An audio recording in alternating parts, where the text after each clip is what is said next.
안녕하세요. 저는 이혼을 하고 난 후 사연 열차의 애청자가 되어 여러 사연들을 들으며 위로도 받고 때론 함께 화도 내며 시간을 보내고 있는 여자입니다. 오늘 제가 이렇게 사연을 보내게 된 이유는 다들 그러하듯 저의 기가 막혔던 이혼 사연을 나눠보고자 이렇게 사연을 쓰게 되었습니다. 그럼 시작해 볼게요. 저와 남편은 결혼한 지 1년밖에 되지 않은 신혼 부부였어요. 같은 회사 동료로 만나 오랜 시간 함께 지냈죠. 연애 역시 오래 했던 터라 신혼부부 그 특유의 풋풋한 감정은 없었지만 오래 봐왔던 시간만큼 잘 맞는 부분들도 많아 나름 잘 지내고 있었어요. 크게 다투는 일도 없었고 생활 패턴도 잘 맞았고요.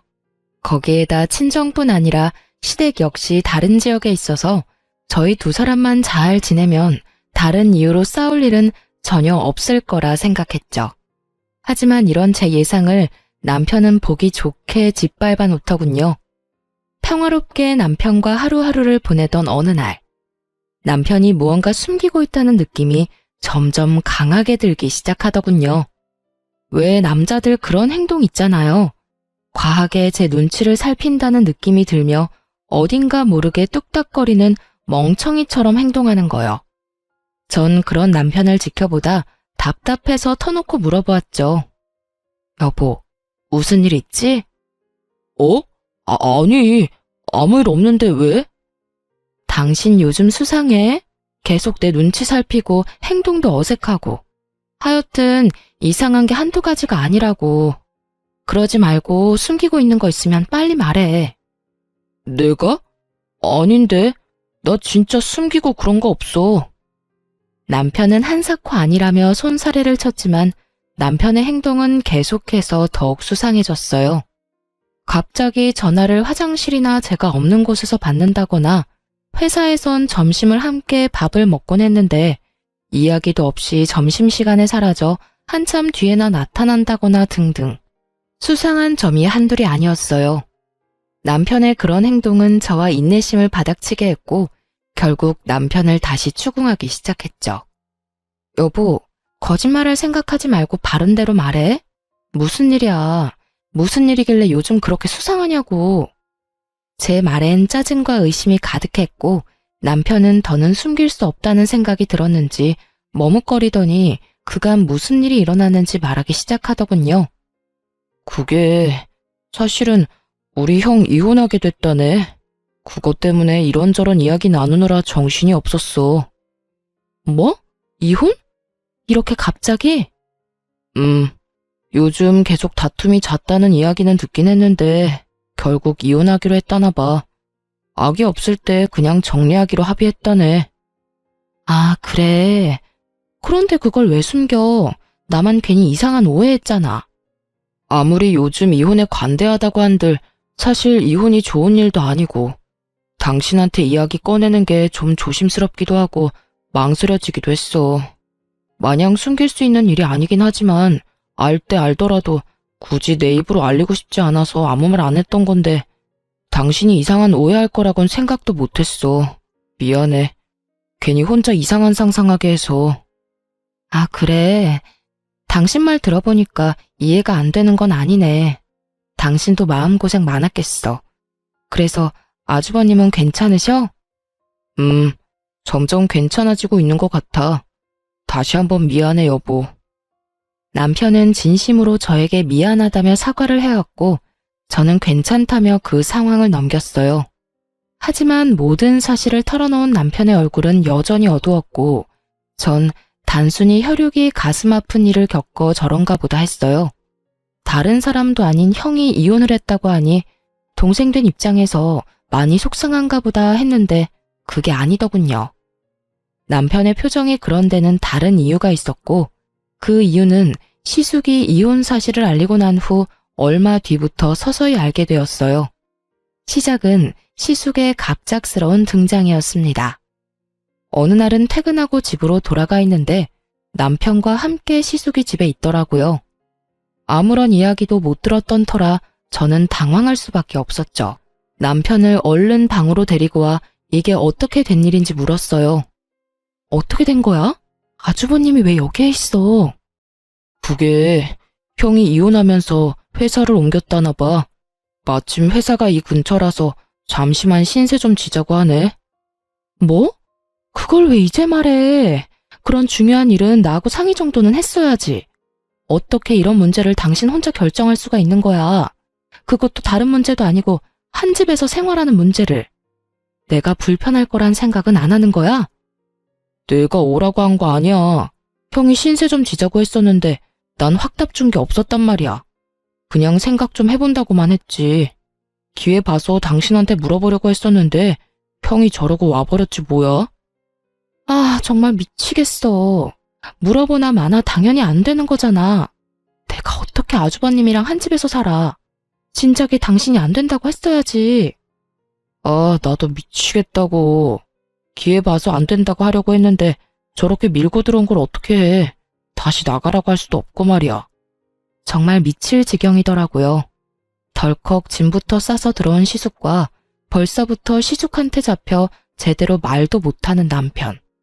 저는 아무리 사정이 그렇다 한들 같이 사는 건 도저히 안 된다고 말하려는 순간 시숙이 우리 이야기를 엿듣고 있기라도 한 듯 노크를 하며 저를 부르는 소리가 들리더군요. 차마 이야기를 제대로 마무리하지 못하고 거실로 나갔죠. 시숙은 저에게 미안한 표정을 지으며 이렇게 말하더라고요. 재수씨, 많이 놀라셨죠? 미안해요. 알다시피 사정 때문에 급하게 회사를 옮기는 바람에 아직 집을 못 구했어요. 하루빨리 집 알아봐서 나갈 테니 한동안만 좀 부탁드리면 안 될까요? 정말 미안합니다. 염치도 없고요. 이렇게까지 부탁을 하는데 무어라 할 말이 없더라고요. 면전에 대고 안 된다는 말도 도저히 나오지 않았고요. 그래서 전 하는 수 없이 알겠다고 했고 그렇게 생각지도 못했던 시숙과의 합숙이 시작되고야 말았습니다. 객식구의 등장에 집안일이 많아지겠구나 하며 걱정했던 우려와는 달리 시숙은 남편보다 더 섬세하고 다정했으며 집안일도 웬만한 가정주부보다 더 잘하더라고요. 설거지도 깨끗하게 잘할 뿐더러 청소도 얼마나 꼼꼼하게 잘하는지. 심지어 빨래도 색깔별로 척척하는데 오죽했으면 이런 남자랑 살면서 형님은 싸울 일이 뭐가 있었을까 하는 생각마저 들 정도였으니까요. 하지만 시숙의 그런 행동과는 별개로 불편한 건 어쩔 수 없는 일이었고 제가 할 수 있는 일이라곤 남편을 닦다라는 일뿐이었죠. 여보, 아주버님은 언제 나가셔? 금방 나갈 것처럼 말하더니 지금이 몇 달째야. 나 불편하단 말이야. 주말에 제대로 쉬지도 못하고 집에서 옷도 편하게 못 입고 다니고. 그게 슬쩍 말을 꺼내보긴 했는데 아직 마땅한 집이 없는 것 같더라고. 뭐? 이 판국에 다 따져서 집을 구한다는 게 말이나 돼? 대충 작은 원룸이라도 얻어서 나갈 생각을 해야지. 그러지 말고 당신이 다시 한번 말 좀 해봐. 나 진짜 너무 불편해서 그래. 알겠어. 다시 한번 말해볼게. 대답은 알겠다고 한 남편은 여전히 시숙에게 별다른 말을 하지 못하는 듯 했고 저는 또 그런 남편을 닦다라는 지겨운 상황이 반복되고 있었어요. 중간에서 이러지도 저러지도 못하는 남편의 상황이 아예 이해가 되지 않는 것도 아니었지만 이해가 된다고 해서 시숙을 한평생 끼고 살 순 없는 노릇이었으니 제 입장에선 어쩔 수 없는 행동이었죠. 저의 닭달에 남편이 곤란해 보이긴 했지만 애초에 이런 상황을 만든 것이 남편의 우유부단함 때문이었으니 사실 미안한 감정조차도 들지 않더라고요. 그렇게 남편과 저는 점점 관계가 소원해지고 있었어요. 그러던 어느 날 시모에게 갑자기 연락이 왔더라고요. 아가, 집이야? 네, 어머님. 집에서 쉬고 있어요. 아주버님은 볼일 있으시다고 나가셨고요. 그래? 나 결혼식 있어서 잠시 올라왔는데 온 김에 잠시 들리마. 조금 있으면 도착해. 네, 어머님. 조심해서 오세요. 시모의 갑작스러운 방문이 반갑기는 처음이더군요.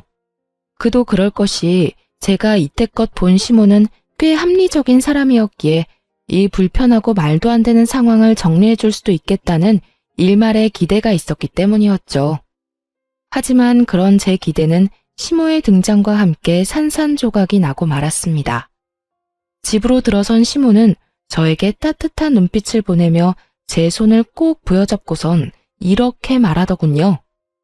아가야, 고생이 많지? 내가 다 한다, 다 알아. 내가 요즘 너한테 얼마나 고마운 줄 몰라. 아무쪼록 우리 아들들 앞으로도 잘 부탁한다. 맞잡은 손에서 식은땀이 다 나려고 하더군요. 아들들을 잘 부탁하다니요. 전 시모의 손을 슬며시 빼내며 이렇게 말했어요. 아니에요, 어머님. 계속 같이 사는 것도 아니고 곧 집 구해서 나가신다고 했는데요, 뭘. 그러니 그렇게까지 말씀 안 해주셔도 돼요. 제 말에 시모의 표정이 의아하게 바뀌는가 싶더니 이내 남편을 바라보며 이렇게 말하더군요. 너 아직도 말 못했니? 아유, 너도 참 너다. 아직도 이야기 안 하고 도대체 뭐 했어? 시모의 말에 남편은 고개를 숙이며 아무 말도 못하고 있었고 이해하지 못할 상황에 저 역시 남편에게 물었죠. 이게 무슨 말이야? 나한테 못한 이야기가 또 있어? 그런 거야? 말을 좀 해봐.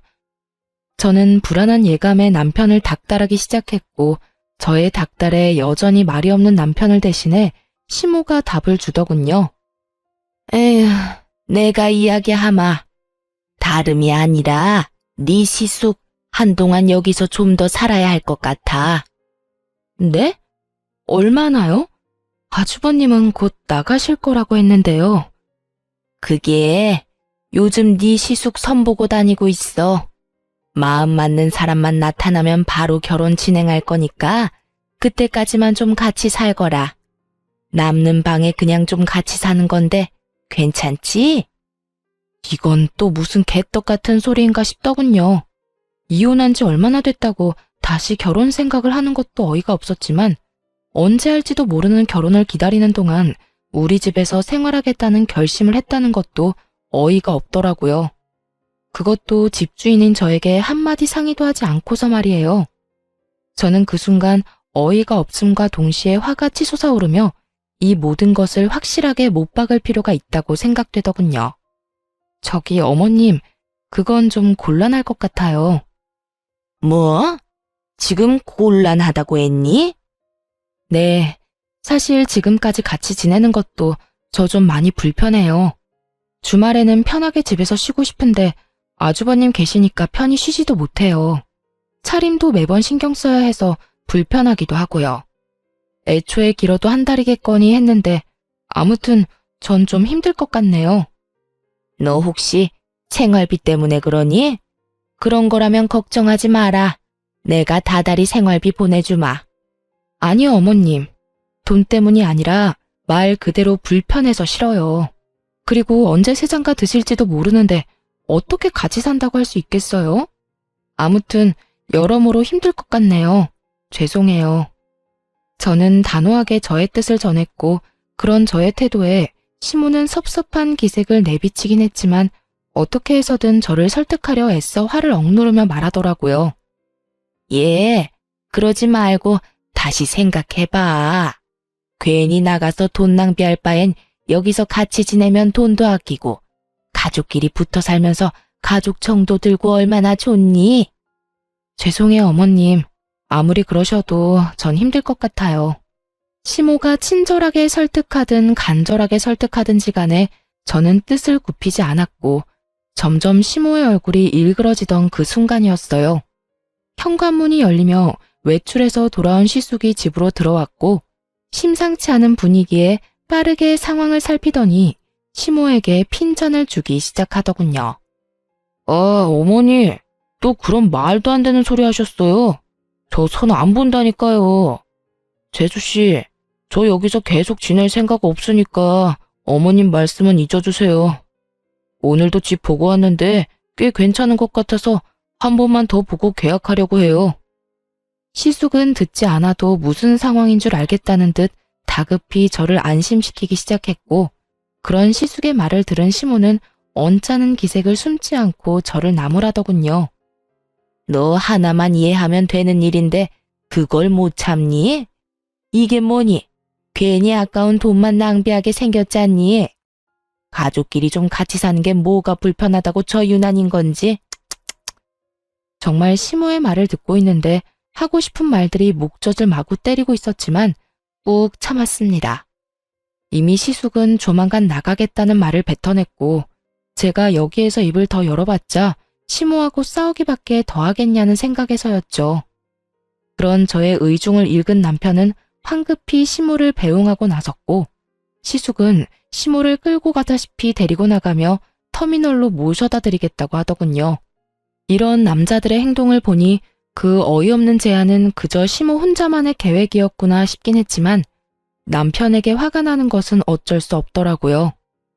여보, 정말 매번 이럴 거야? 이런 이야기는 빨리 나한테 말했어야지. 그게 도저히 입이 안 떨어져서 그랬어. 당신은 이 상황을 빨리 정리하고 싶어하고 엄마는 엄마대로 계속 난리고 형은 자기가 알아서 한다고 나보고 잠자코 있으라고 그러고 나도 여러모로 힘들었다고. 하여튼 당신한텐 미안해. 괜히 우리 형 때문에 이런 일이나 겪게 하고 말이야. 그걸 말이라고 해? 당신 원래 이렇게 우유부단한 사람이었어? 어머님, 아주버님한테 당신이 딱 잘나서 안 된다. 빨리 나가달라고 한마디만 하면 이런 일이 벌어지는 일도 없을 거 아니야. 당신이 매번 우물쭈물 아무 말도 못하고 그러니까 두 사람 다 긍정으로 알아듣고 이러는 거 아니야. 당신 말이 다 맞아. 미안해. 내가 애초에 잘 대처했어야 했는데 나도 내가 이렇게까지 우유부단한 사람인 줄 몰랐어. 미안해, 여보. 우유부단의 끝인 남편을 붙잡고 이야기해봤자 달라질 것은 없어 보였죠. 반성하는 남편의 모습과는 무관하게 매번 상황을 이렇게 만들고야 마는 남편의 모습에 실망과 함께 짜증이 깊숙이 올라오더라고요. 모든 상황이 다 짜증이 가득했지만 제가 잘못한 것 하나 없는 이 상황에서 오로지 저만 나쁜 년이 되는 그 상황이 특히나 더 짜증이 나더군요. 이러나 저러나 시숙이 나가기만 하면 다 해결될 상황이었고 그랬기에 전 시숙이 나갈 날만 손꼽아 기다리고 있었죠. 하지만 이런 제 바람과는 달리 금방이라도 나갈 것만 같던 시숙은 이사한다는 소식이 없었고 남편은 점점 굳어져가는 제 눈치만 살피고 있더라고요. 그런 남편의 행동이 수상했지만 더 숨길 것이 있을까 하는 생각에 남편을 추궁하지 않고 그저 상황을 살피고 있었어요.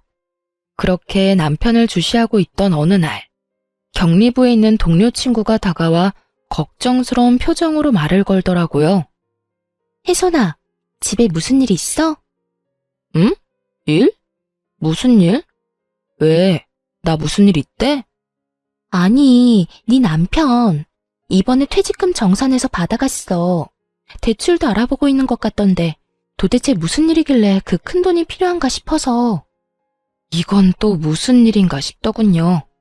퇴직금만 해도 금액이 꽤 될 텐데 그것도 모자라 대출까지. 전 깊이 생각해 볼 필요도 없이 분명 시숙과 관련해서 무슨 일이 일어나고 있다는 것을 직감적으로 느끼게 되었죠. 그러면서 전 제가 모르는 무언가가 많다는 것이 확실해지며 이 모든 물음표 가득한 상황을 해결해 줄 사람은 시숙과 이혼한 형님뿐이라는 생각이 들더라고요. 그래서 전 염치불고하고 이혼한 형님에게 전화를 걸었죠. 형님, 오랜만이죠. 갑자기 연락해서 죄송해요. 죄송은 무슨, 괜찮아. 동서, 무슨 일 있어? 그게, 형님, 아주버님이랑 왜 이혼하셨는지 여쭤봐도 될까요?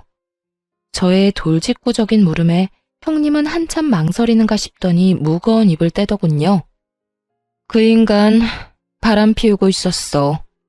잠깐의 실수도 아니고 꽤 오랫동안 만나왔더라고. 나한테 다 들킨 뒤에도 미안하다는 말은커녕 도리어 큰 소리치면서 이혼하자고 해서 해줬어. 아, 그러셨구나. 전 몰랐어요. 성격이 안 맞아서 다투다가 헤어졌다고 하길래 그런 줄만 알았어요. 마음고생 많으셨겠어요. 그 당시엔 배신감도 들고 이때껏 뭐 때문에 그렇게 살았나 싶어서 조금 힘들긴 했는데 이젠 괜찮아. 사실 이미 마음 떠난 사람이란 거 알고 있었거든.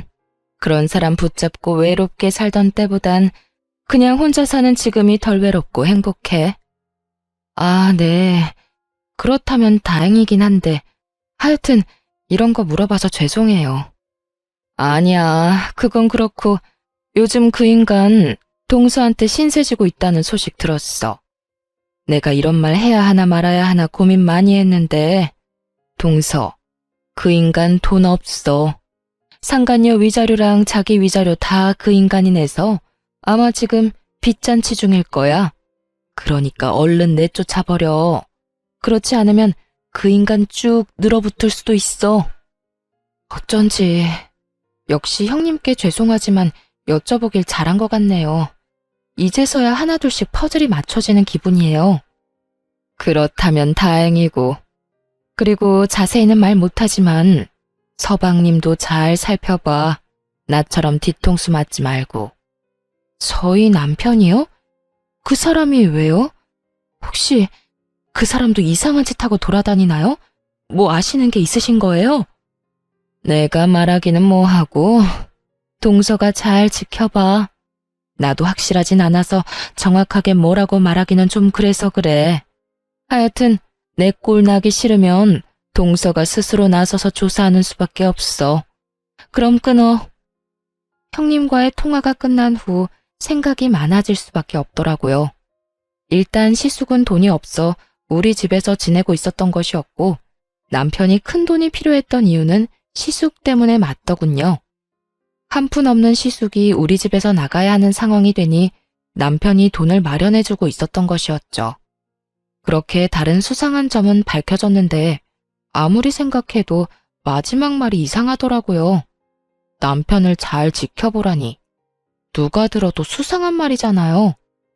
하지만 형님 말과는 달리 남편에겐 수상한 점은 전혀 없었어요. 매번 출퇴근도 저와 함께 했고 시숙 때문에 사이가 소원해지기 전까진 점심시간에도 저와 함께 했으니까요. 그것뿐인가요? 주말에도 거의 함께 시간을 보냈으니 딴짓할 시간 따위 없었을 테니 더욱 이상했죠. 그렇게 한참을 생각하던 제 머릿속을 스치고 지나간 것이 있었는데 그건 시댁이었어요. 시숙과 남편은 1, 2주일에 한 번씩 시댁에 다녀오곤 했는데 그때마다 한사코 두 사람만 다녀오겠다고 하곤 했었어요. 저도 시댁에 가지 않아도 된다고 하니 의심을 하기보단 기쁜 마음이 더 컸기에 별다른 생각을 하지 못했었고요. 하지만 남편이 딴짓하고 있다면 유일한 시간이 그때뿐이란 생각이 들었죠. 시숙이 이혼하고 난 뒤에도 여전히 시댁엔 두 사람만 다녀오곤 했으니 이것뿐이다 싶더군요. 전 아무것도 모르는 척하며 두 사람이 시댁을 간다고 하는 날만 기다렸고 저의 바람대로 두 사람은 며칠 뒤 다가오는 주말에 시댁을 다녀오겠다고 하더라고요. 여보, 나 이번 주 주말에 형이랑 집에 좀 다녀올게. 아, 그래? 그러면 이번엔 나도 갈까? 아무래도 저번에 그런 일도 있었고 같이 가서 얼굴 비추는 게 좋지 않을까? 어? 아니야. 그런 일 있었으니까 한동안 가지 않는 게 좋지. 우리 엄마 성격 잘 알잖아. 이번에 같이 가면 아마 모르긴 몰라도 당신 엄청 못 살게 굴 거야. 그런가? 그럼. 그러니까 그냥 이번엔 형이랑 나랑 다녀올게. 한사코 안 된다고 난리를 부리는 남편의 모습에 전 더욱 미심쩍어지며 주말을 더욱 기다리게 되었어요. 그렇게 다가온 주말, 전 조심스럽게 두 사람 뒤를 밟았고 남편과 시숙은 시댁이 아닌 시댁 근처에 있는 골프장으로 향하더라고요. 골프장이 가까워질수록 전 그동안 속았던 제가 한탄스러우면서도 그저 기분 전환차 골프를 치러 가는 것이길 얼마나 바라고 또 바랐는지 모릅니다. 하지만 저의 이 바람이 처참히 무너져버리는 것은 순식간이었죠. 골프장 주차장에 멈춰섰고 골프장 입구에 기다리고 있는 두 여자를 향해 시숙과 남편이 다가가더군요. 딱 보기에도 어려 보이는 두 여자. 그중 한 여자는 시숙과 아주 깊은 관계인 듯 만나자마자 어깨에 손을 두르며 걸어갔고, 남편과 남은 한 여자는 멋쩍은 듯 가벼운 눈인사를 나누곤 시숙과 여자의 뒤를 따르더라고요. 그 모습에 안도라는 걸 하는 제가 얼마나 한심했는지 모릅니다. 남편이 저를 속이고 모르는 여자와 골프장이나 다닌다는 배신감보다 그 여자와 대면대면한 사이라는 것에서 오는 안도감이 더 크게 느껴진다는 것이 저를 비참하게 만들어 눈물이 나더라고요. 그렇게 전 눈물을 훔치며 오랜 시간 남편이 나오길 기다리고 또 기다렸어요. 2시간 뒤 주차장으로 나온 남편의 모습은 제 안도감을 한 방에 뻥 하고 날려버리더군요. 들어갈 때와는 달리 남편은 그 여자와 어색하기는커녕 누가 보아도 다정한 연인의 모습으로 나오고 있었고, 혹시나 했던 저의 믿음과 안도감은 그야말로 산산조각이 나고야 말았죠.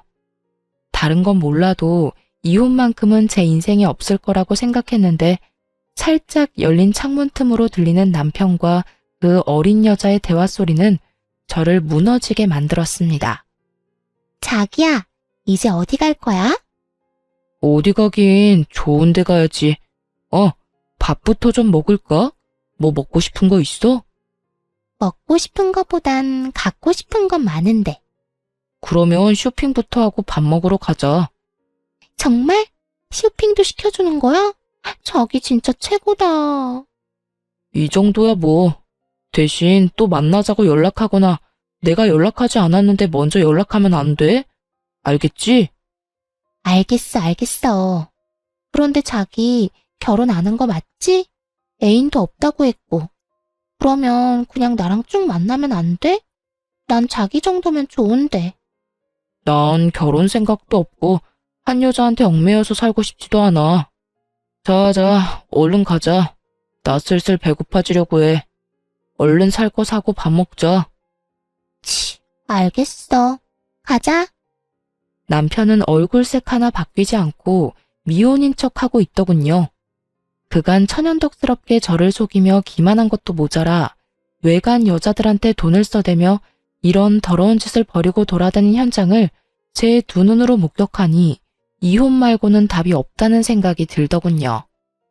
그날 이후 전 남편과 시숙이 벌이는 돈 문제부터 외도까지 모든 것을 모른 척하며 천연덕스럽게 두 사람을 대하기 시작했어요. 물론 뒤로는 이혼을 준비했고, 이혼 준비와 함께 남편에게 사람을 붙여 뒷조사를 시작했어요.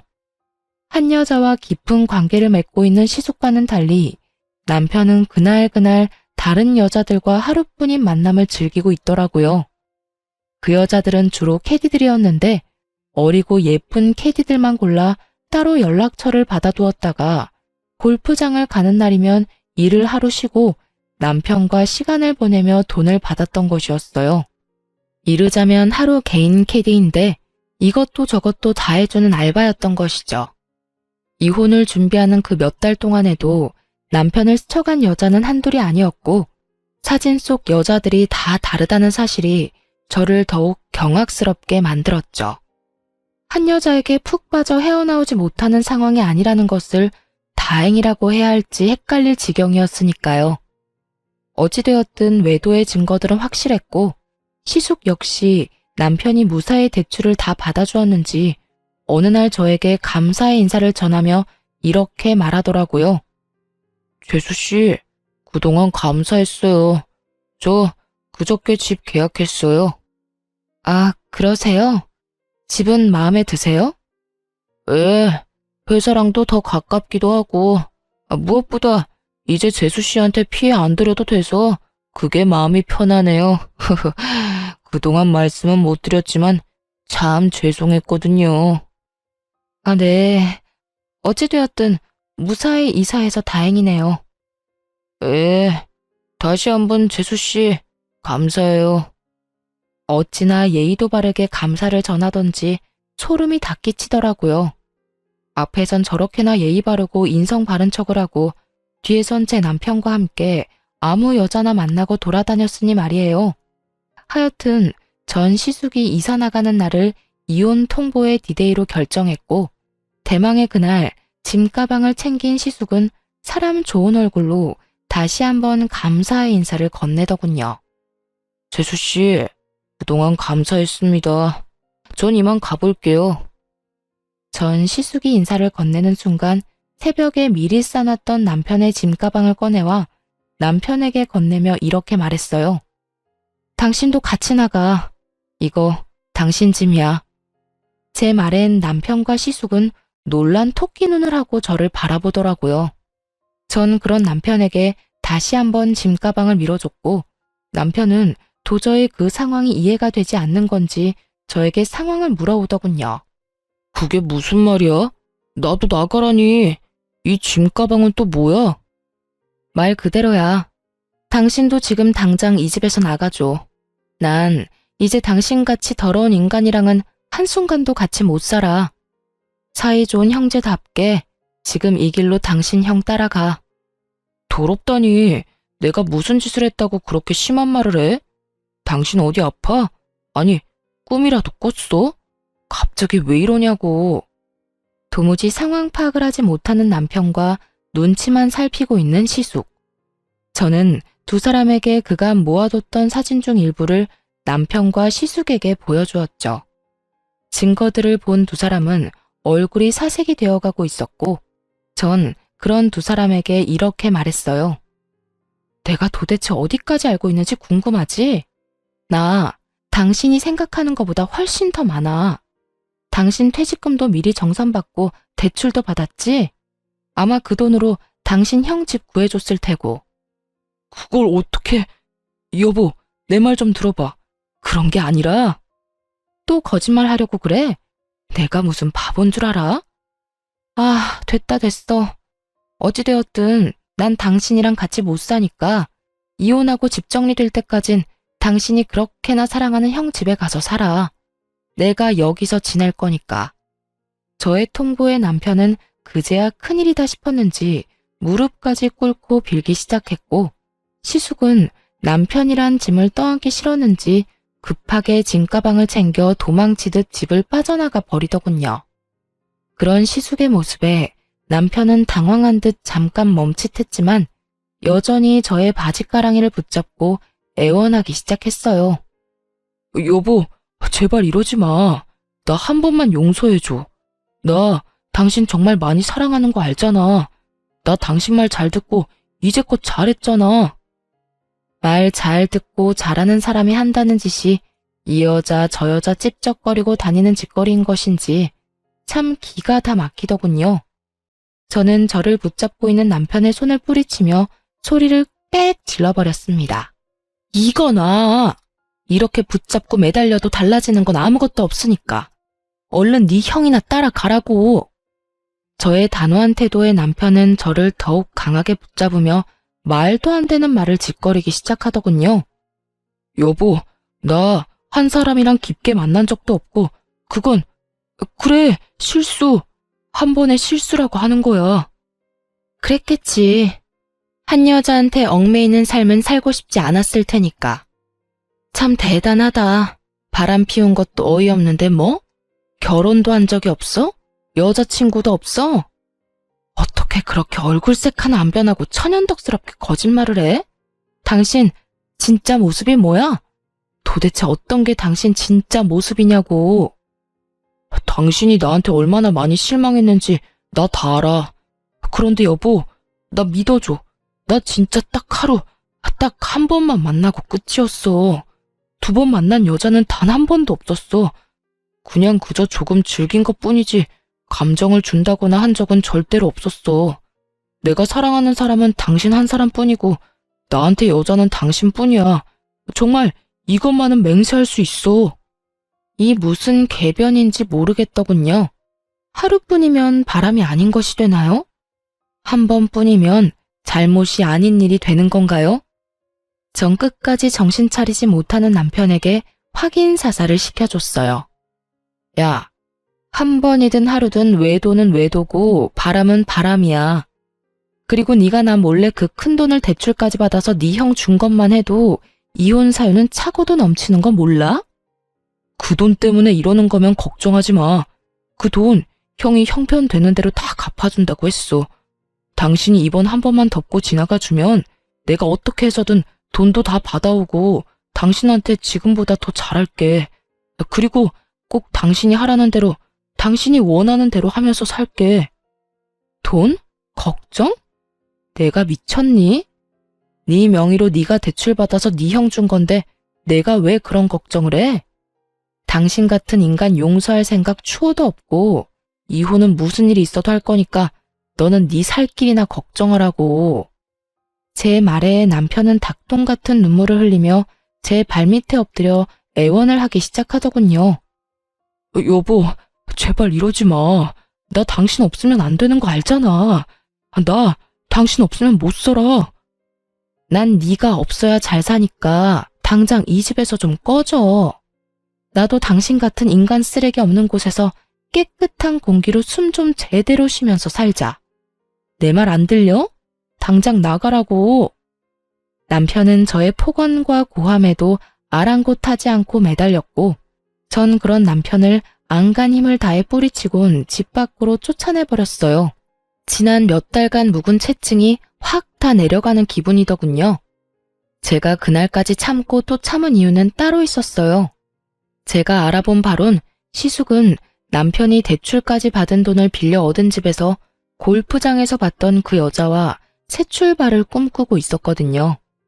심지어 남편은 있는 돈 없는 돈을 다 시숙을 줘버렸던 터라 본인은 따로 집을 얻을 능력조차 되지 않는 처지였죠. 이런 상황을 위해 전 남편이 대출까지 받는다는 사실을 다 알면서도 다 모른 척하고 있었던 겁니다. 이런 상황에서 쫓겨난 남편이 갈 곳이라곤 시숙의 집뿐일 테고 제가 알아본 시숙의 성격상 짐이 될 것이 뻔한 남편을 받아줄 리 없으니 의 좋은 두 형제의 사이가 멀어지는 것은 시간 문제니까요. 시숙에게 있는 대로 실망한 남편이 향후 어떤 행보를 걷게 될지 알 수는 없지만 그게 어떠한 선택이든 파국은 분명해 보였기에 여러모로 남편 놈의 앞날을 위해 이혼을 통보하기엔 딱 좋은 날이었습니다. 그렇게 진행된 이혼은 순탄하지 않았어요. 믿을 구석이라곤 저밖에 없는 남편 놈은 끝까지 갖은 수를 쓰며 이혼만은 막아보려고 애를 써댔지만 결국 소송에서 이혼을 판결받게 되었습니다. 전 남편은 물론이고 시숙에게 역시 위자료를 청구했고 조금의 위자료를 받을 수 있었어요. 저의 예상대로 전 시숙은 전 남편을 받아줄 리 없었고 전 남편은 자신의 돈으로 마련한 집에는 들어가 보지도 못하고 어디서 지내는 것인지 소송하는 내내 꼴이 말이 아니더군요. 꼴이 그게 뭐야? 왜? 그렇게 사랑하는 형이 안 받아줘? 말도 마. 집 앞에 아무리 찾아가도 문도 안 열어주더라. 요즘 찜질방에서 먹고 자고 해. 나 불쌍하지 않아?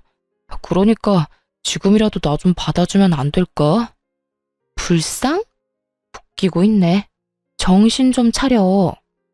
이렇듯 전 남편은 거지꼴이 되어가고 있는데도 불구하고 전 시숙은 전 남편에게 돈을 조금도 갚지 않는 것은 물론 전 남편을 피하고 있더라고요.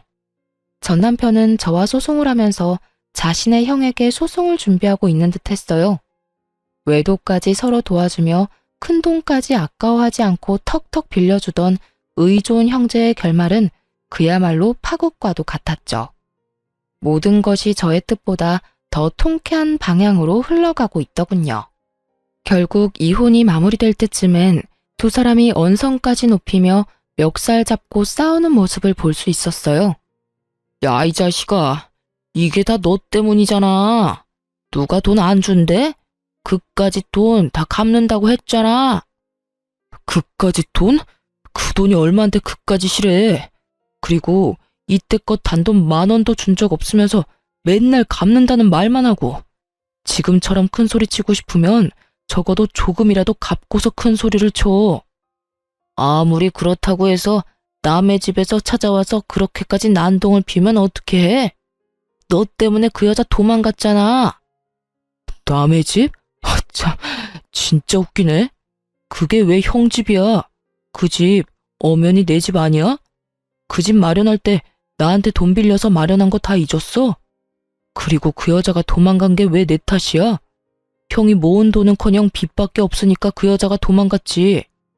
입은 삐뚤어졌어도 말은 바로 해. 이 모든 건 내 탓이 아니라 형이 빚쟁이라서 일어난 일이라고. 뭐? 빚쟁이? 너 이 자식 말 다 했어? 못했다 이 빚쟁이야. 내 돈 당장 갚아. 다 갚으라고. 말만 돈 갚는다고 하고 내 연락은 다 피하고. 네가 그러고도 형이냐? 넌 그래서 하나뿐인 형을 고소했냐? 어떻게 가족한테 이럴 수가 있어?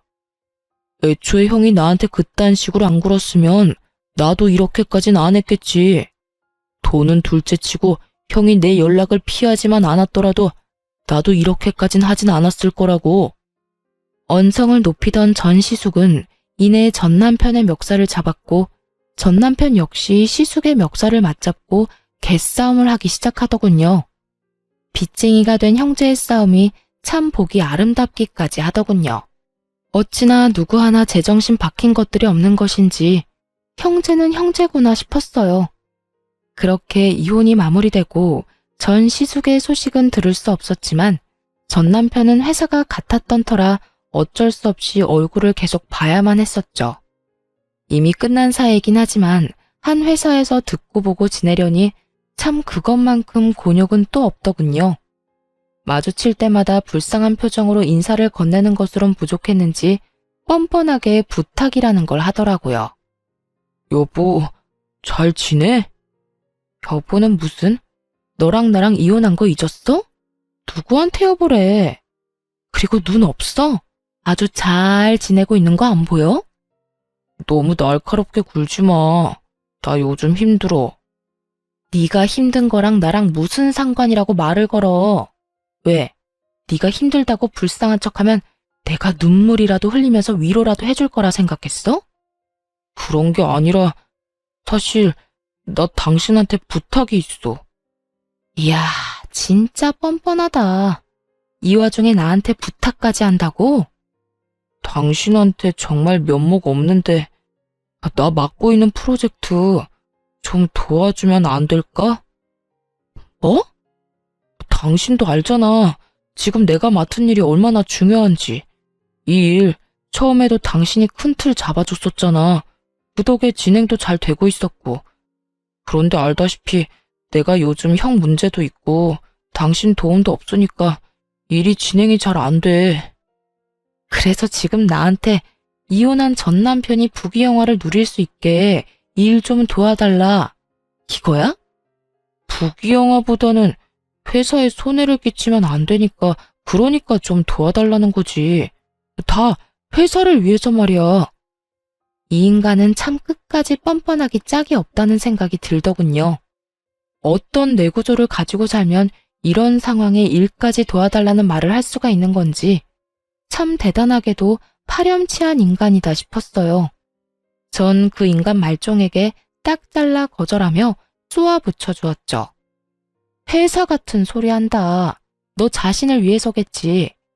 내가 진짜 바본 줄 아나. 너 내가 이 여자 저 여자 만나고 돌아다니다가 이혼당한 거 회사에 소문 안 낸 것만 해도 고마운 줄 알아. 한 번만 더 나한테 아는 척하거나 이런 부탁도 하는 날엔 우리 이혼 사유 회사에 모르는 사람 없도록 소문 쫙 내줄 테니까 그런 줄 알고 나한테 눈길도 주지 마. 알겠어? 제가 이렇게까지 몰아붙이자 전 남편은 그제야 본색을 드러내기 시작하더군요. 야, 너 진짜 너무한 거 아니야? 그깟 일 좀 도와주면 어디가 덧나냐? 하여튼 네가 이딴 식이니까 내가 밖에서 그런 짓거리나 하고 다닌 거야. 알겠어? 아, 그 모든 게 다 내 탓이라고? 그러면 그게 내 탓이겠어? 내가 오죽했으면 그랬겠어? 네가 이딴 식으로 남자애기를 개똥으로 알고 막대하니까 내가 밖에 나가서 딴 여자 만난 거야. 그러니까 회사에 소문내기만 해. 내가 가만 안 있을 테니까. 이런 미친놈을 봤나? 어디서 되지도 않는 협박질이야. 너 진짜 정신 바짝 차릴 수 있게 인생 땅바닥에 곤두박질 치게 만들어줘? 내가 못해서 가만히 있는 줄 알아? 굳이 내가 내 손, 내 입 더럽히면서까지 노력 안 해도 너 스스로가 알아서 곤두박질 칠 거라서 가만히 있는 거야. 그러니까 애써 잘 참고 있는 사람 건드리지 말고 나한테 이렇게 헛소리할 시간에 가서 일이나 해. 네 말대로 회사에 팩 끼치지 말고. 저는 전 남편을 무섭게 노려보며 쉬지 않고 말들을 쏟아냈고 전 남편은 할 말이 없었는지 저를 노려보다 뒤를 돌아가 버리더라고요. 그 뒷모습에서 그놈의 앞이 훤히 보이더군요. 전 남편이 맡은 일은 저의 아이디어에서 나온 일이었고 전 남편의 진급을 위해 제가 발벗고 나서 도와주던 일이었어요. 이혼을 할 당시 회사에서 보기 싫은 마음이야 굴뚝이었기에 확 회사에 소문을 다 내버릴까 고민하지 않았던 것은 아니었지만 전 남편의 능력으론 이번 일을 무사히 마치지 못할 것이라 확신했기에 굳이 제 입 더럽혀가면서까지 소문을 내지 않았던 거죠. 아무리 상황이 이렇다 한들 저에게까지 도움을 청할 거란 생각은 전혀 하지 못했는데 참 대단하다 싶었어요. 하여튼 전 남편은 저의 예상대로 일을 보기 좋게 말아먹어버렸고 그 덕에 회사에서 온갖 서름과 눈칫밥은 혼자 다 먹게 되었다고 하더라고요. 그뿐만 아니라 바로 아래 후임에게도 보기 좋게 밀리는 처지가 되어버리자 더는 버틸 수가 없었는지 자진해서 사표를 쓰고 회사에서 나가버리더군요.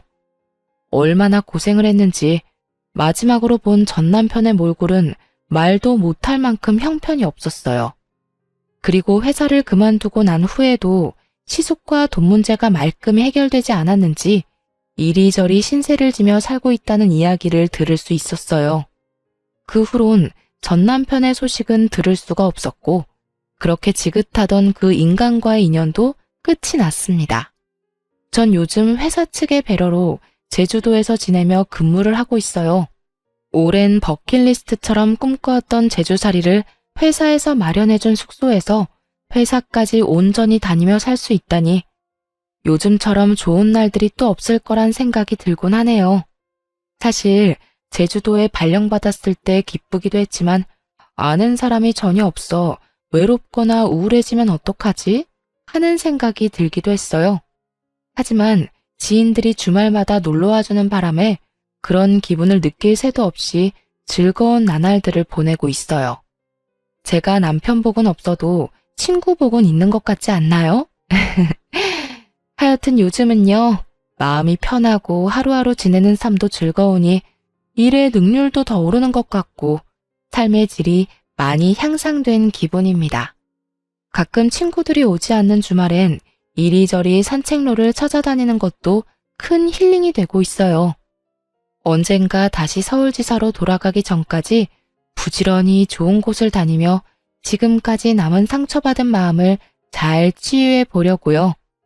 이로써 저의 긴 사연은 끝이 났습니다. 어떠셨나요? 많이 답답하셨을까요? 처음에 전 남편의 본 모습을 알게 되었을 땐 처음 겪어보는 슬픔과 절망에 시달렸던 것 같아요. 특히나 이혼이라곤 생각지도 못했던 터라 더욱 충격이 크기도 했죠. 하긴 누가 행복해지려고 하는 결혼에서 이혼을 상상이나 했겠어요. 어쨌든 그랬던 제가 이혼을 하게 되고 처음엔 막막했던 것도 사실입니다. 하지만 지금은 그 누구보다 행복하고 제 삶에 만족하면서 살고 있어요. 앞으로도 행복 가득한 제 삶을 위해 다들 응원해 주실 거죠?